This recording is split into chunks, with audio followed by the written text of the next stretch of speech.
Boogie Fland, once a standout player for the Arkansas Razorbacks, recently made headlines by entering the NBA draft after playing just 1 year under coach John Calipari. However, Flynn has now withdrawn from the draft and is actively exploring other options, including a current visit to the University of Florida. His agent, Mike Miller, is reportedly negotiating a lucrative deal, with figures rumored to be in the neighborhood of $4 million for Flynn to join Florida's roster. This situation perfectly illustrates the evolving nature of college basketball, especially in the era of name, image, and likeness (NIL) deals. Florida, fresh off a national championship, faces the challenge of replacing their backcourt star Walter Clayton Jr., who has moved on. They desperately need strong guard talent, and Flynn's availability comes at a crucial time. What makes Flynn's story so interesting is how it highlights the shift in how top young players navigate their careers today. Early in the season, after an injury, many thought Flynn's college season, and perhaps his college career, was over. Conventional wisdom would have said, "Now you enter the draft and take whatever pick comes your way." But Flynn and his camp chose a different path. Instead of settling for a lower draft spot, perhaps in the 30s or 40s, they're considering leveraging NIL money at a top program like Florida. With that financial incentive, Flynn could have an outstanding sophomore year, possibly win another national championship, and enter the draft again with a better chance at a higher pick, maybe around the 20s. This strategic thinking marks a significant shift in college basketball.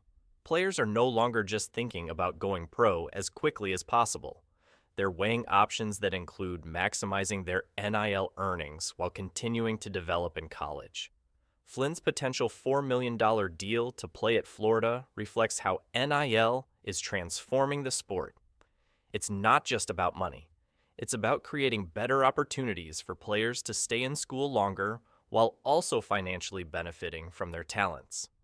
While some fans and traditionalists might feel uneasy about the transactional nature of players switching schools for financial reasons, the reality is that NIL is keeping many talented players in college who otherwise might have left early.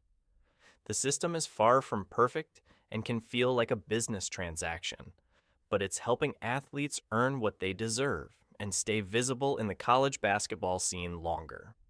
I get it.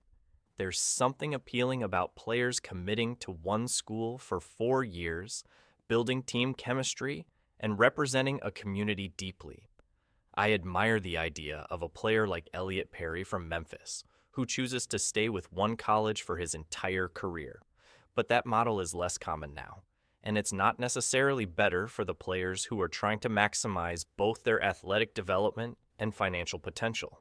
Instead, NIL deals and the transfer portal offer players flexibility to find the best fit and financial support, even if that means changing schools more frequently. Boogie Flynn's situation is a clear example of that new dynamic in action. Beyond the individual player stories, NIL is also reshaping college basketball at a macro level. This past season's Final Four included 4 of the best college teams in decades, according to advanced metrics like KenPom ratings. Having multiple elite teams in one tournament isn't a coincidence. It's a sign that college basketball has more talent staying longer in the game than ever before. Why? Because coaches can now recruit experienced players through the transfer portal, often older, more mature players with proven college success, rather than relying only on fresh high school recruits. That creates stronger, more competitive teams and elevates the overall quality of basketball. Take Florida as an example again. After winning the national championship, they lost key backcourt players like Walter Clayton Jr. Replacing him isn't just about plugging in freshmen. Florida has turned to seasoned players like Zavon Lee, an all-conference guard from Princeton, and possibly Boogie Fland, a McDonald's All-American recruit from Arkansas. These aren't inexperienced high schoolers. They're proven, battle-tested players. This approach means teams get more talent and experience, which raises the level of competition and excitement in college basketball. It's a new era, And while it might feel unfamiliar or frustrating to some fans, it's making college hoops better in many ways. Boogie Flynn's journey, from injury and uncertainty to potentially landing a multi-million-dollar NIL deal and continuing his college career at Florida, is a microcosm of the changing college basketball landscape. More players like him are staying in school longer, developing their games, and benefiting financially, all while contributing to more competitive and exciting basketball. This